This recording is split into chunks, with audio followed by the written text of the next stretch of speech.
Well, hello everybody and welcome to MikeyTaylorGaming, where today we're taking a look into the world of Paper Mario glitches for the N64. Now, I know that I haven't uploaded a video for a while and that's completely my fault, but I'm sure you'll all forgive me when you hear that this game has so many glitches in it that I've had to call someone in to help me show them off, which is actually why I'm dressed to impress today. As always, I've got the full range of glitches for you, including softlocks, freezes, graphical glitches, and a few of the hundreds of out-of-bounds glitches that can be found in this game. So, without further ado, I'm not going to make you guys wait any longer than I already have, because you've waited 5 months for this video, and let's get on with it. I will see you all at the end card.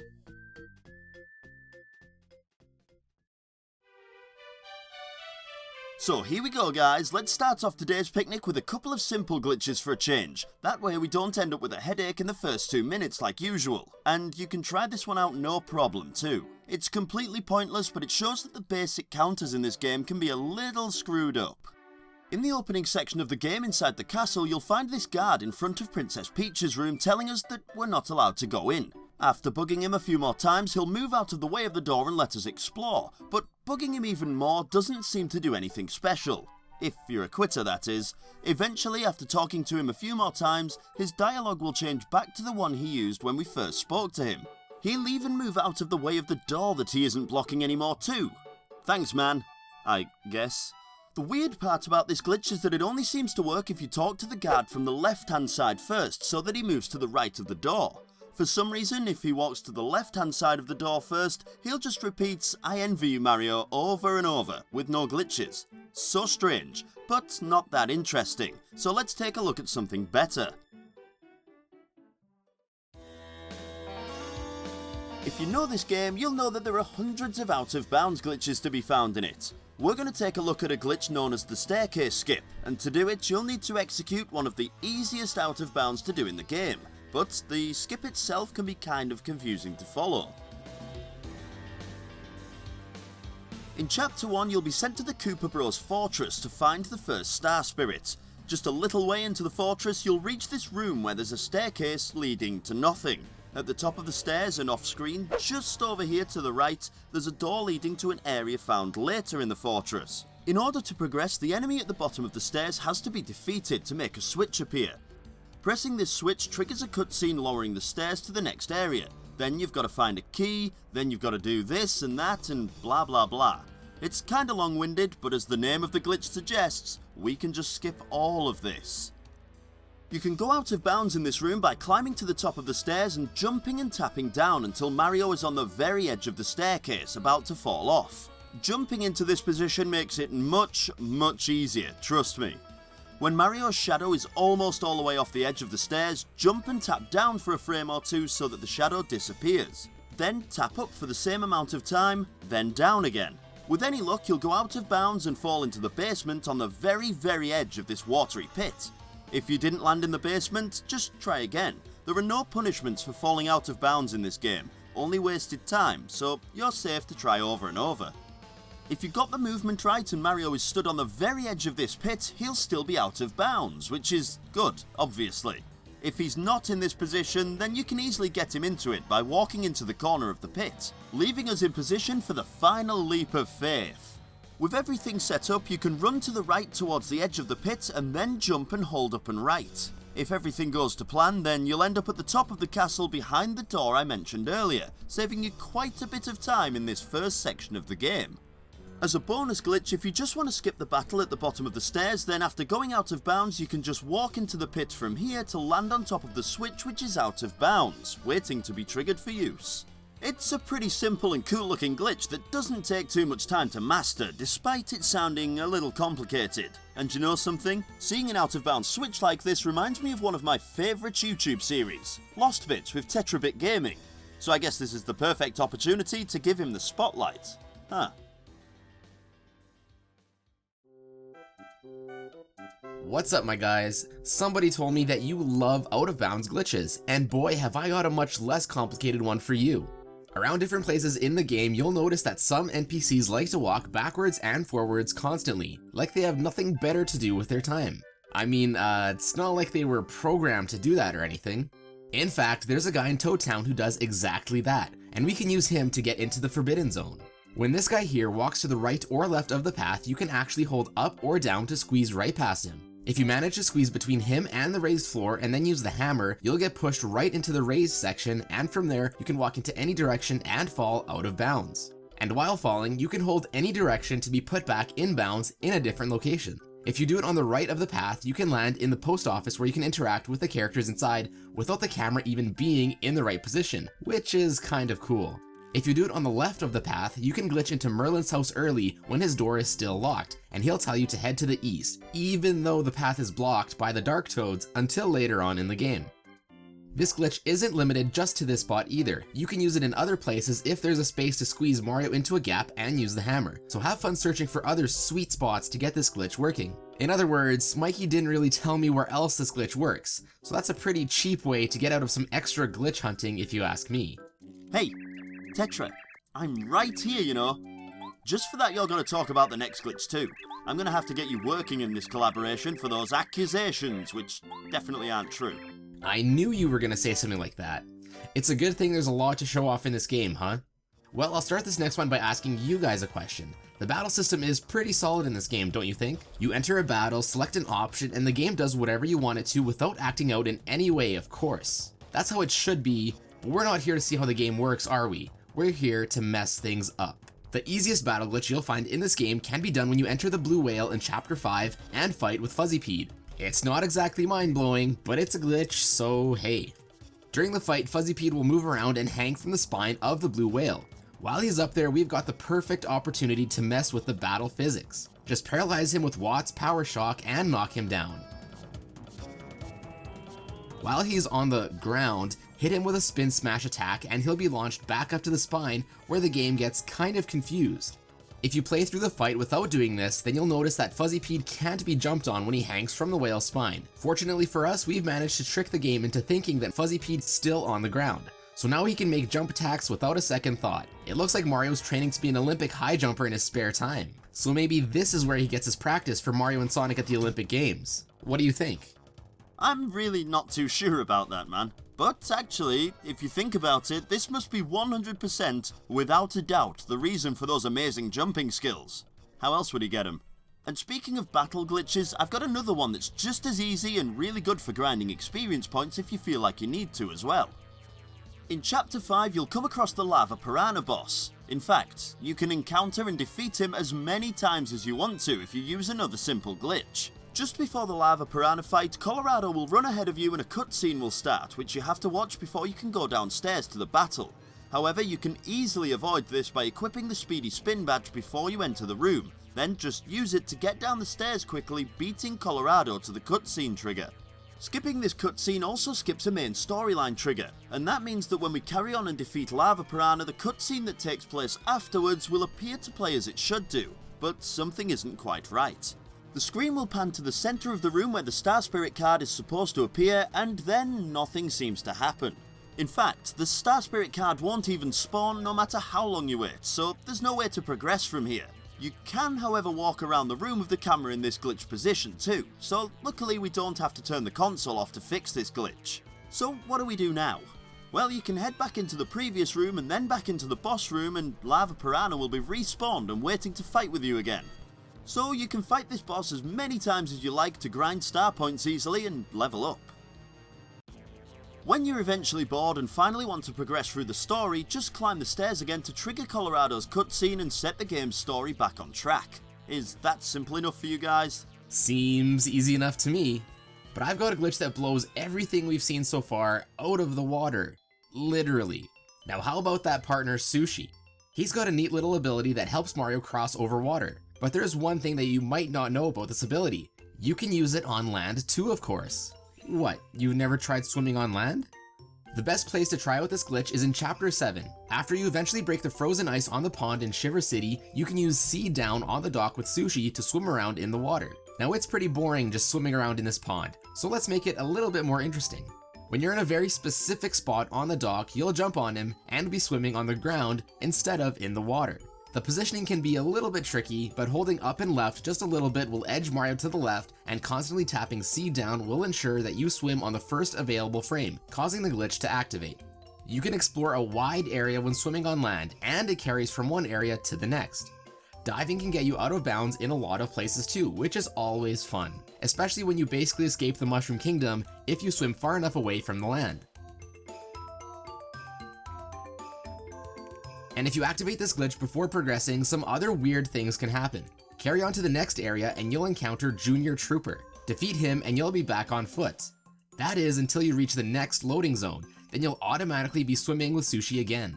You can carry this on for quite some time, even skipping the snowmen by diving under the wall to the loading zone on the other side. So try it out for yourself and see how many strange effects you can find, or how far you can go with this glitch. There's also other methods of getting the swim on land glitch to activate, but they're ridiculously difficult, so Mikey can't do them. What an amateur. Well, I think that's kinda rude, but I have another glitch that can be done with Sushi too, one that softlocks the game, so it's nowhere near as cool as that last Sushi glitch. Maybe he's right, you know. Maybe I am an amateur. Anyway, all you have to do for this one is enter into the Towton train station with Sushi as your partner and keep on tapping C down as you walk towards the train. By tapping C down, Sushi will search for a nearby dock, but since there aren't any nearby, it causes her to fall behind instead. If you jump on the train and Sushi is stuck on an object, she'll never reach the train, causing a softlock. Mario will just stand and stand, waiting for Sushi, and she's just never turning up. It's so sad. The only way out of this situation is to reset the console. Awesome. You know, that softlock reminds me. We mentioned the Lava Piranha boss a few glitches ago, and we missed out on one simple thing that can completely crash the game. I said, and I quote, you enter a battle, select an option, and the game does whatever you want it to without acting out in any way, of course. But as we know, that's not entirely true. When fighting the Lava Piranha boss, if you equip the Double Dip badge, use its ability during the fight, and then choose an egg missile as the first item to attack with, the game will crash as soon as it lands the hit. This is the only place that the game seems to crash when you double dip an Eggbomb, which makes it kind of mysterious. But it's not the only place that we can get the game to crash on demand, is it? Of course it isn't.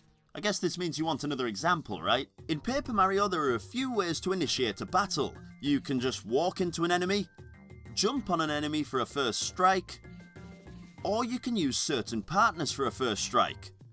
By using Bombette, you can easily get a game crash or softlock when encountering enemies on the beach near Yoshi's Village. If you've played the game before, then you'll know about these purple flowers found here. Jumping on them and spinning turns Mario into a mini helicopter for just a moment before falling back to the ground. And what could go wrong with something so simple? Well, enemy hitboxes are disabled when Mario is on top of one of these flowers, so if he's sat on top of one and gets a first strike, it won't work even if you get a direct hit. But if you drop Bombette on the ground to trigger a first strike and then manage to jump or fall onto one of these flowers after the first strike message appears, then the battle will start as it should. The only problem is, once the battle's over, the game will softlock and you won't be able to move Mario around, so you'll have to restart the console. As another bonus glitch, you can even get a full game crash with this glitch if you spin on a certain frame once the battle is over. Don't do it if you're lazy though, because if you do manage to get the full crash, you need to unplug the console to get the game running again, which is a real pain.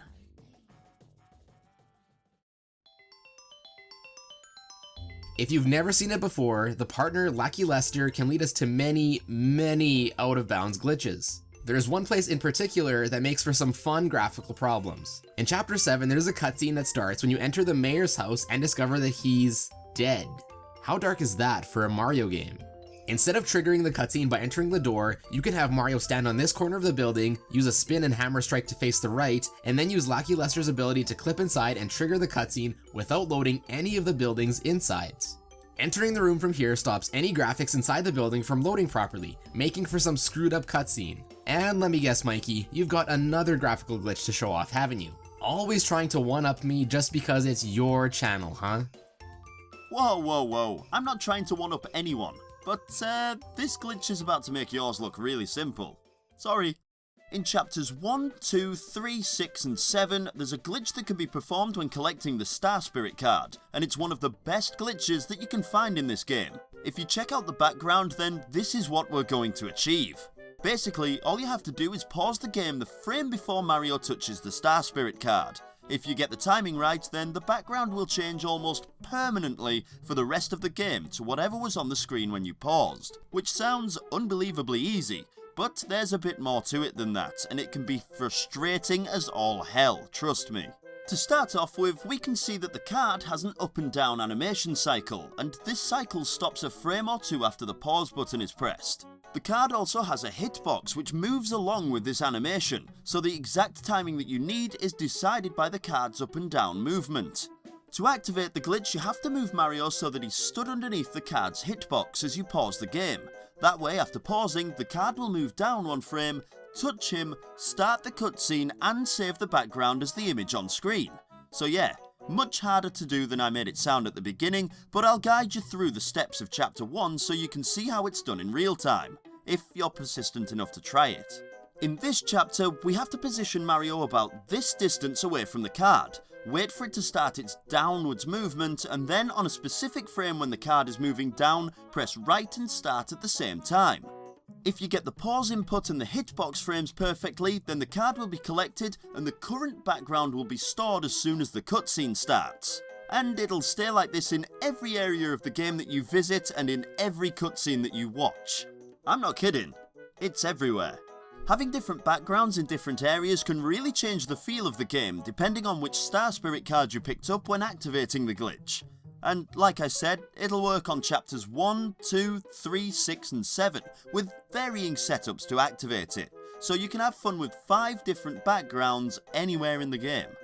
I mean, the glitch even remains on the game over screen, the title screen, and that means that you can load up other saves with this glitch still active and take it anywhere you like in your other save files. There's only one place in the game that'll change the background, and that's Merlin's house in Towton. I have absolutely no idea why, but entering Merlin's house causes the background to change again, and it's the only known instance where it can be changed once activating the glitch. It's a simple enough glitch to fix too. All of the backgrounds can be put back to normal just by finishing off the pause sequence that you broke when picking up the Star Spirit card. So, just pause the game and unpause and pow! Normal backgrounds again. It really is that easy. Hopefully you don't have to change badges right away or your glitch could be short-lived. One final thing to mention about this one is that you can only activate the background swap directly after defeating a boss, which means you can't go into another room and save the game, giving yourself an infinite amount of tries. And given the difficulty of this glitch, that doesn't seem too fair. You can, however, cheat by using an emulator and save states. So if you're gonna try it out, then I'd absolutely recommend that. Of course, I didn't do that because I'm a professional. Yeah. You call that a cool glitch? I'm about to be the one with the final one up here. There are 3 places in the game that you can glitch characters just by pausing the game, and they're all found again in Chapter 7, which is handy. The first one can be done with Herringway. During the Shiver City murder mystery, he'll accompany you into the mayor's house. While in here, you can pause the game and unpause again to turn him into a regular penguin. By doing this and talking to the detective to trigger the next cutscene can cause some weird sprite glitches to activate. The wrong animations can play and Herringway can even disappear. And this glitch is so epic that it can even crash the original N64 console. You can do the same thing in the Chapter 7 Toad houses. The toads in this chapter are wearing outfits to keep them warm. But if you rest at the house, then pause and unpause, they'll all lose their winter coats for some reason. Maybe the presence of the warm-hearted Mario is all they need, and then they change behind the pause menu? Probably not. Even pressing pause while Junior Trooper is frozen affects his sprite. Only for a split second, but right after the pause menu disappears, you can see that his sprite will take a different animation. You can see it much more clearly when it's slowed down frame by frame. Now, didn't I tell you guys these glitches were better? How can you possibly best these top tier glitches? Well, to be honest with you, Tetra, I think that our descriptions of top tier are 2 completely different things, because I have one that tops this easily, my friend, and it's a pretty mysterious glitch that messes up the most basic of things too. The text boxes. After landing on the red spring inside of Chapter 4's toy box, using the shell toss ability with Koopa will give Mario a little extra height compared to the normal height that you get. Check out this comparison. It's quite a bit different, right? If you use this glitch underneath the save block, then the text at the top of the screen will read "Do save complete" instead of "Do you want to save the game?" For some reason, with the extra height that you get by using this glitch, Mario hits the block and saves the game at the same time, but the fun doesn't stop there. If you try this glitch out but hold B after using the shell toss, you'll cancel out of the menus when the save is completed. And the best part is, you'll be able to walk around with the options for save and don't save on screen too. Pressing A will cancel the glitch as you'll be choosing an option, but you may have noticed that walking up and down changes the highlighted option, so we can exploit that. If you press A to interact with someone whilst you're in between options, then you'll talk to them without cancelling out of the menu. If you carry on scrolling through the character's dialogue using the same method, then we can see one last effect of this glitch. Move away from the NPC when they're done talking and then press A whilst the don't save option is highlighted and you'll bring up the dialogue of the person you just spoke to, but it'll be inside the save box instead. Pretty cool, but it's complicated for such a minor thing that disappears as soon as the dialogue is over. So that leaves us back where we started with a non-glitchy and perfectly playable game, which means I think it's time to call it a day and bring this episode to an end. Don't you think, Tetra? I have to agree. We could keep this episode going on for another year if we wanted to, right? And as much as I'd like to, I've got my own projects to be spending a year on. So take care, Mikey, and I will see the rest of you guys in a bit. See you, dude. For everyone else, thank you all so much for watching until the end as always. Now let's get ready for the end card. And as always guys, don't forget, I love you all. Mwah! Thanks again everyone for watching this collaboration with me and Tetra. We've been fans of each other's work since basically the beginning of our channels and it's been great to see them grow, and after so many years of saying that we'll work together, it finally happened, so that's great. Head on over to his channel to watch his side of the collaboration, Paper Mario Lost Bits, by clicking on the box on screen. I guarantee you'll enjoy the other content on his channel too. So much hidden content found in Lost Bits, info you probably won't have known in Mystery Bits, and top 10s that'll probably get you arguing over an opinion as usual in the YouTube comments, which is so much fun to see. Anyways guys, I hope you all enjoyed and I'll see you all in the next video. And don't forget, I love you all. Mwah.